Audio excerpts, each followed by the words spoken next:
personal na humarap sa Senado si dating Pangulong Rodrigo Duterte. Dito niya derechahang sinagot at inako ang mga nangyari sa giyera kontra droga ng kanyang administrasyon. Nasa frontline ng balitang yan, si Mayan Los Baños. Nakatungkod nang dumating sa Senado si dating Pangulong Rodrigo Duterte. Isa siya sa mga inimbitahan sa pagdinig ng Senate Blue Ribbon Committee sa War on Drugs. Pagharap niya sa mga senador, hiniling ni Duterte na ituring siyang testigo, imbes na dating Pangulo o kaya kaibigan. Agad din niyang inako ang responsibilidad sa lahat ng nangyari noong drug war sa ilalim ng kanyang administrasyon. I alone take full legal responsibility sa lahat na nagawa ng mga pulis pursuant to my order. Ako ang managot at ako ang makulong, wag yung pulis na sumunod sa order ko. Giit ni Duterte, inilunsad niya ang giyera kontra droga para protektahan ang mga Pilipino. Ipinatupad daw niya ang drug war nang hindi nakikipagkompromiso sa kahit sino, kaya wala rin daw siyang balak mag-sorry dahil dito.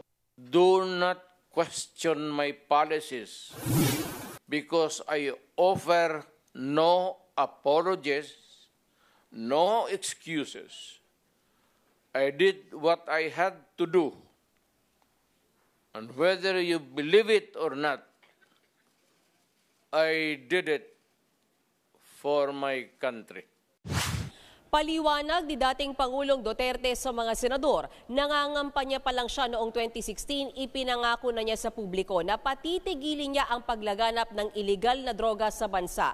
Bagay na tinupad lamang daw niya nung nanalo siyang Pangulo. Pero kasama daw sa mga ipinag-utos niya ang rehabilitasyon para sa mga adik sa iligal na droga. Iginit din ni Duterte na hindi niya kailanman inutusan ang mga sundalo at pulis na umabuso o pumatay. Puwera na lang kung may manlaban at kailangan din nilang mag-self-defense. Kung may baril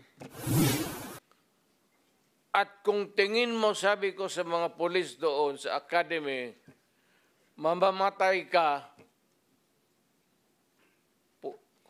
barilin mo sa ulo. Patayin mo at least one less criminal in the community. To the rescue naman kay Duterte ang mga kaalyado niya sa Senado.